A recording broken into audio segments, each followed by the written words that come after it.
Allies exam पाठशाला में आपका स्वागत है। आज हम SSC GD GK GS sports special का दूसरा हिस्सा लेकर आए हैं। जी, और आज का हमारा टॉपिक बहुत ही दिलचस्प है। बिल्कुल, आज हम बात करेंगे अंडर 19 वर्ल्ड कप और क्रिकेट के इतिहास पर। ये वो फैक्ट्स हैं जिन्हें मतलब रट लेना है। हाँ, लेकिन हम सिर्फ रटेंगे नहीं, हम इन आंकड़ों के पीछे की कहानी को भी समझेंगे ताकि ये आसानी से याद रहे। एकदम सही कहा। तो चलिए शुरू करते हैं पुरुष अंडर 19 विश्व कप से। सबसे पहला सवाल तो मेरे दिमाग में यही आता है कि ये हमेशा 50-50 ओवर फॉर्मेट में ही क्यों होता है।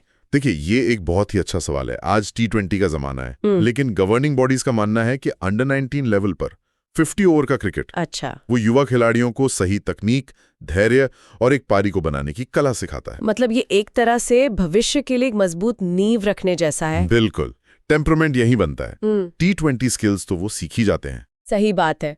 और इसकी शुरुआत तो काफी पहले हो गई थी, है ना? हाँ, पहला संस्करण 1988 में हुआ था। ऑस्ट्रेलिया में? जी, ऑस्ट्रेलिया में। जी। और मजे की बात यह है कि मेजबान भी ऑस्ट्रेलिया था और विजेता भी ऑस्ट्रेलिया ही बना। अरे वाह! और तब इसका नाम यूथ वर्ल्ड कप हुआ करता था। हाँ, अंडर 19 वर्ल्ड कप नहीं, यूथ वर्ल्ड कप। लेकिन 1988 के बाद एक बहुत लंबा गैप आ गया था। अगला टूर्नामेंट होने में 10 साल लग गए। हाँ, पूरे 10 साल। दूसरा विश्व कप 1998 में हुआ। ऐसा क्यों? क्या ये टूर्नामेंट मतलब सफल नहीं रहा था? नहीं, इस सफलता से ज्यादा ये व्यावसायिक वायबिलिटी का सवाल था। उस दौर में क्रिकेट बोर्ड्स का पूरा ध्यान सीनियर पुरुष क्रिकेट पर था। अच्छा, स्पॉन्सरशिप वगैरह की दिक्कत? बिल्कुल। जूनियर टूर्नामेंट के लिए स्पॉन्सर और ब्रॉडकास्टिंग राइट्स मिलना एक बहुत बड़ी चुनौती थी। इसीलिए इसे एक रेगुलर टूर्नामेंट बनाने में 10 साल लग गए। ये हुई ना काम की बात। तो 1988 से सीधा 1998। चलिए अब आते हैं इस टूर्नामेंट के असली बादशाह पर। ये मिसाल है। बेमिसाल कहना भी शायद कम होगा। भारत ने ये टूर्नामेंट रिकॉर्ड 6 बार जीता है। 6 बार। और हम फाइनल में कितनी बार पहुंचे हैं? कुल 10 बार। ये आंकड़ा दिखाता है कि हमारी क्रिकेट नर्सरी कितनी मजबूत है। हम लगातार बेहतरीन टैलेंट पैदा कर रहे हैं। तो चलिए उन 6 जीतों को एक बार याद कर लेते हैं। पहली बार 2000 में, है ना? हाँ, 2000 में पहली जीत। उसके बाद 2008, फिर 2012, फिर 2018, 2022 और सबसे ताज़ा 2026 में।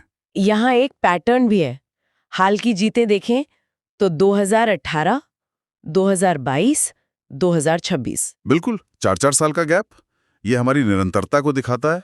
और जब इन जीतों की बात हो तो उन कप्तानों और खिलाड़ियों को कैसे भूल सकते हैं? 2000 की वो जीत। उस टीम के कप्तान थे मोहम्मद कैफ, अपनी शानदार फील्डिंग के लिए जो जाने जाते थे। और player of the tournament? Yuvraj Singh. यहीं से दुनिया ने उस खिलाड़ी की पहली झलक देखी थी, जो आगे चलकर भारत को 2 सीनियर वर्ल्ड कप जिताने वाला था। क्या बात है। और 2008 में हमें एक और भविष्य का कप्तान मिला, विराट कोहली। उनका वो अग्रेशन, जीतने की भूख, सब कुछ उस टूर्नामेंट में साफ दिख रहा था। और सबसे नई 2026 की जीत के कप्तान रहे आयुष महात्रे। हाँ, तो अगर 3 सबसे जरूरी नाम याद रखने हो तो कैफ 2000, कोहली 2008 और आयुष महात्रे 2026। ये 3 तो भूलना ही नहीं है। इनके अलावा उन्मुक्त चंद, पृथ्वी शॉ, यशधुल, लिस्ट लंबी है। जी। चलिए अब 2026 के सबसे नए संस्करण पर और गहराई से बात करते हैं। इसे होस्ट किसने किया था? इसे 2 अफ्रीकी देशों ने मिलकर होस्ट किया था, जिम्बाब्वे और नामीबिया। अच्छा, छोटे देशों में खेल को बढ़ावा देने की अच्छी कोशिश। बिल्कुल। और फाइनल तो जबरदस्त था। भारत ने 411 रन बना दिए। हाँ, 411 रन।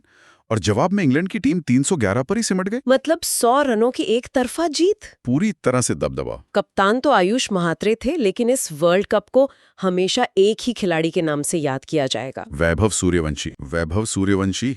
क्या अविश्वसनीय प्रदर्शन था। सिर्फ अविश्वसनीय नहीं, ऐतिहासिक।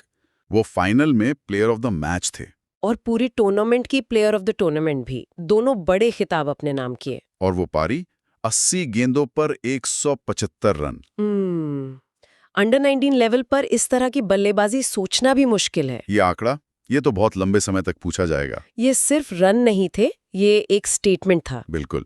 ये दिखाता है कि भारत के युवा बल्लेबाज अब कितने निडर हो चुके हैं। सही कहा। पुरुषों ने तो खैर कमाल किया ही है, लेकिन हमारी महिला खिलाड़ी भी किसी से कम नहीं है। अरे, महिला अंडर 19 विश्व कप की कहानी तो और भी खास है। हाँ, और यहाँ कुछ बुनियादी अंतर है ना? जी, सबसे बड़ा अंतर है फॉर्मेट का।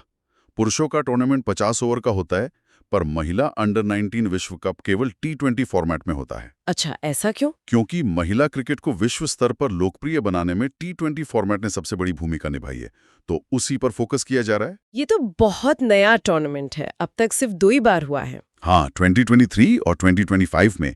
और सबसे गर्व की बात यह है कि दोनों ही बार चैंपियन भारत बना है। बिल्कुल, हमने इस खिताब पर किसी और को नजर तक नहीं डालने दी। पहला संस्करण 2023 में साउथ अफ्रीका में हुआ था, जहां फाइनल में हमने इंग्लैंड को हराया था। जी। और 2025 का सबसे नया संस्करण वो मलेशिया में हुआ। और यहाँ फाइनल में हमारा सामना किससे हुआ? यहाँ फाइनल में हमने साउथ अफ्रीका को मात दी। और यहाँ भी हमें एक स्टार खिलाड़ी मिली। गोंगाडी त्रिशा। बिल्कुल, वैभव सूर्यवंशी की तरह ही प्रदर्शन। मतलब वो भी फाइनल में प्लेयर ऑफ द मैच थी।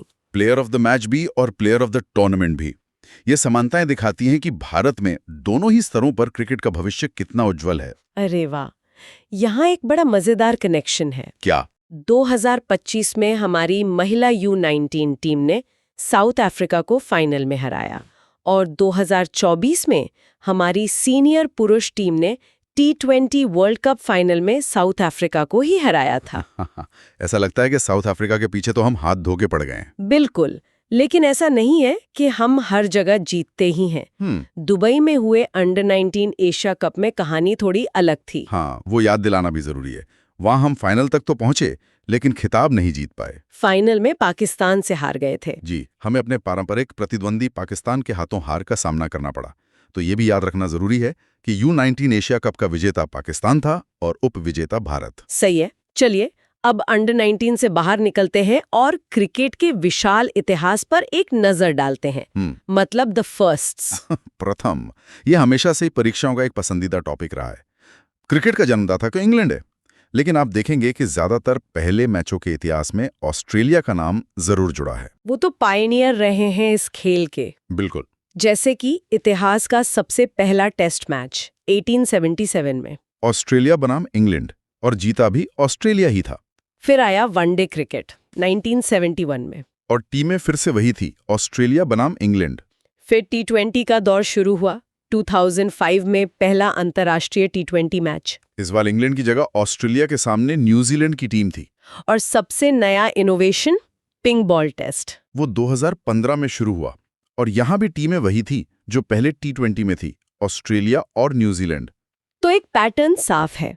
Test, one day, T20, pink ball, हर नए फॉर्मेट की शुरुआत में ऑस्ट्रेलिया एक कॉमन फैक्टर रहा है। बिल्कुल। ये तो हुई विश्व क्रिकेट की कहानी। अब देखते हैं भारत इस कहानी में कब शामिल हुआ। भारत ने अपना पहला टेस्ट मैच 1932 में इंग्लैंड के खिलाफ खेला, मतलब पहले टेस्ट के लगभग 55 साल बाद। लेकिन वनडे में हमने ज्यादा देर नहीं की। दुनिया का पहला वनडे 1971 में और भारत का 1974 में। सिर्फ 3 साल बाद, और वो भी इंग्लैंड के ही खिलाफ। T20 में तो हम और भी तेज थे। हाँ, पहला अंतर्राष्ट्रीय T20 2005 में हुआ, और भारत ने अगले ही साल 2006 में साउथ अफ्रीका के खिलाफ अपना पहला मैच खेल लिया। और पिंक बॉल टेस्ट 2015 में शुरुआत हुई, और 2019 में हमने बांग्लादेश के खिलाफ कोलकाता में अपना पहला डे नाइट टेस्ट खेला। अगर इन तारीखों को एक साथ देखें तो एक पैटर्न दिखता है। टेस्ट में 55 साल पीछे, वनडे में 3 साल, T20 में 1 साल, और पिंक बॉल टेस्ट में 4 साल। ये दिखाता है कि कैसे भारत ने खुद को एक फॉलोअर से क्रिकेट की दुनिया में एक लीडर के रूप में स्थापित किया है। क्या शानदार विश्लेषण है। अब जब इन पहले मैचों की बात हुई है तो उन कप्तानों को याद करना भी जरूरी है। हाँ, ये भी बहुत जरूरी है। तो भारत के पहले टेस्ट कप्तान CK नायडू, भारतीय क्रिकेट के पहले सुपरस्टार। उनके नाम पर आज भी ट्रॉफी खेली जाती है। लेकिन यहाँ एक और बारीक बात है। हाँ, स्वतंत्र भारत के पहले टेस्ट कप्तान।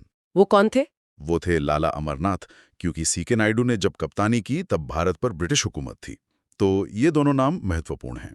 बहुत जरूरी जानकारी। अब आते हैं वनडे पर। भारत के पहले वनडे कप्तान अजित वाडेकर। और पहले T20 कप्तान, ये नाम शायद कई लोगों को चौंका दे। वीरेंद्र सहवाग। इससे बेहतर चुनाव हो ही नहीं सकता था। T20 मतलब निडर क्रिकेट, और सहवाग उसके ब्रांड एम्बेसडर थे। बिल्कुल। और भारत के पहले पिंक बॉल टेस्ट के कप्तान विराट कोहली, जो हमेशा से ही टेस्ट क्रिकेट में नए प्रयोगों के समर्थक रहे हैं। क्या बात है। चलिए, आज की इस मजेदार चर्चा को समाप्त करने से पहले कुछ सबसे जरूरी बातें दोहरा लेते हैं। जी, तो सबसे पहली और महत्वपूर्ण बात, 2026 पुरुष अंडर 19 विश्व कप का विजेता भारत है। कप्तान आयुष मात्रे। दूसरा, उस जीत के महानायक थे वैभव सूर्यवंशी और उनकी 80 गेंदों में 175 रन की पारी। तीसरा, महिला अंडर 19 विश्व कप अब तक हुए दोनों संस्करण 2023 और 2025 भारत ने ही जीते हैं। ये भारतीय महिला क्रिकेट के बढ़ते कद का सबसे बड़ा सबूत है। और एक आखिरी बात, क्रिकेट के इतिहास को सिर्फ तारीखों के रूप में ना देखें, इसे एक विकास की कहानी के तौर पर देखें, जिसमें भारत ने एक देर से शुरुआत करने वाले देश से दुनिया पर राज करने वाली ताकत बनने का सफर तय किया है। क्या खूब कहा। तो ये थी हमारी आज की पेशकश और एक जरूरी सूचना। कल क्लास नहीं होगी, लेकिन हम परसों एक डबल डोज के साथ वापस लौटेंगे। अपनी तैयारी जारी रखें। बिल्कुल। जय हिंद, जय भारत।